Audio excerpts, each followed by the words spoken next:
So, America, it is official. The Electoral College has voted, and Donald Trump has ascertained 270 electoral votes, clearing his final hurdle to be president of the United States. Now, let's talk a little about the Electoral College. So, there's been this big hubbub about people saying that, electors need to change their votes, and that's how you stop Donald Trump and whatever. And here's the truth. The truth is, when the Electoral College was created years ago, the ideal was that you would vote for electors, and those electors would sort of be, men amongst boys, and they would go to the state capitol and they would think about and pontificate on the decision. And first they would vote for, the loyal son from that state. And then after that, the first round of ballots and the second round of ballots, they would then vote for whoever won the popular or whoever won the votes from that state. Over time, that has changed. And now our Electoral College, the electors, are usually picked by party leaders. So Democratic Party leaders have their set of electors for every state. Republicans have their set of electors. And these electors, they go and they vote for their party's nominee who won the Electoral College. And in a lot of places like Michigan, for example, there are faithful clauses that says electors have to vote for the person that won their state.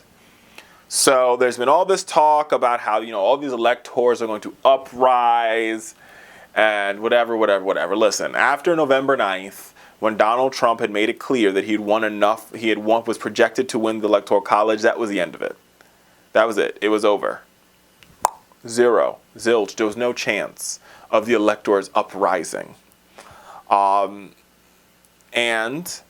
now we've sort of come to this crossroads where people are once again questioning this ideal of how is it possible for somebody to win the popular vote and lose the Electoral College. So let's talk about that for a minute.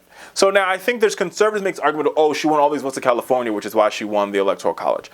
That's not necessarily true. I think Hillary Clinton won votes from all across the country. But yes, in more densely populated states, California, New York, Virginia, Hillary Clinton did Illinois. She did exceptionally well, and she won the popular vote. This has happened a couple times. Al Gore also won the popular vote, but they lost the election. So you hear people argue that, that's why we need to get rid of the Electoral College, whatever. Now, I don't necessarily agree with that, because what that would then do, it would allow somebody to say, I'm going to ignore 30 states and only focus on the highest populations of, I'm going to go to urban areas and urban centers and just compete there. So basically, I'm going to spend a month of my campaign in New York, and I'll spend another month of my campaign in Southern California, and therefore I'm going to win the election and screw the rest of America. So, don't get me wrong, I think there needs to be some fixes to our Electoral College system. But I think the fixes are already there. We just need to use them more effectively. So, the first thing that's got to happen is that folks need to register to vote. If you are not registered to vote, register to vote. The more millennials that vote, and the more people that get engaged in the electoral process, the more fair it will be on the state, local, and national level. Following that, we must come to some sort of compromise on how we deal with the Electoral College. And the one ideal that seems the most effective is what we see in Maine and Nebraska. Now, here's what these two states have done very effectively, is they have divvied up their Electoral College or their electors based on congressional districts, i.e. meaning Maine has they have two congressional electoral votes and two at large.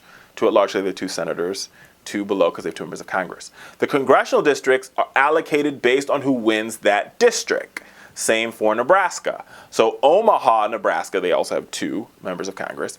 The more populated part of Nebraska, including Omaha, they have 1 vote, 1 individual electoral vote, and then the rest of the state has another vote. And those votes, whoever wins that congressional district wins the election.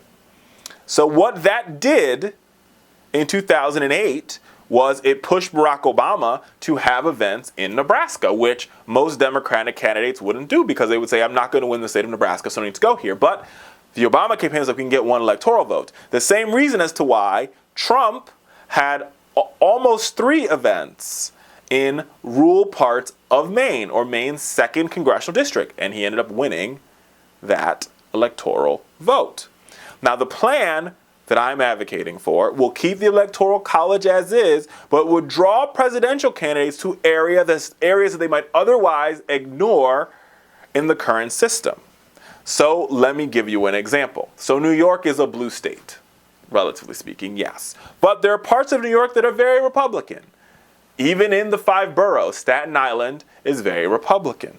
If you were to divide electors, people would go campaign in Staten Island. Same for Texas. People would go campaign in Austin or Dallas or Houston, Democrats would, to get those votes. This is how we change the system, in the middle.